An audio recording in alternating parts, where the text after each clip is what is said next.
নিজ হাতে উপার্জিত কামাই এটা পৃথিবীর শ্রেষ্ঠ কামাই, আলহামদুলিল্লাহ। পরিশ্রমের মাধ্যমে যে উপার্জন, এটাকে ইসলাম আমাদেরকে উৎসাহিত করে। শুধু নামাজ, রোজা, জিকির এগুলো নিয়ে ইসলাম আমাদেরকে পড়ে থাকতে বলেনি। কোরআনিক অর্ডার হচ্ছে আপনার নামাজ শেষ, আপনি বেরিয়ে পড়বেন, কাজে বেরিয়ে যাবেন। ফাইদা কুদিয়াতিস সালাতু ফান্তাশিরু ফিল আরদি ওয়াবতাগু মিন ফাদলিল্লাহ। বিধানটা কার বলুন? আওয়াজ করে বলুন, বিধানটা কার?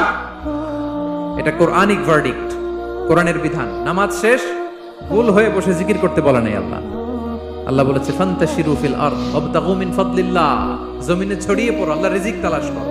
নামাজ শেষ, বেরিয়ে যাবে। কৃষক চলে যাবে মাঠে, শ্রমজীবী চলে যাবে ফ্যাক্টরিতে, শিক্ষকরা চলে যাবে তাদের শিক্ষা প্রতিষ্ঠানে, কর্পোরেট ওয়ার্ল্ডের লোকেরা চলে যাবে তাদের প্রতিষ্ঠানে। ডেভেলপমেন্ট করতে হবে, সিভিলাইজেশন করতে হবে। নামাজের পরে গোল হয়ে বসে থাকা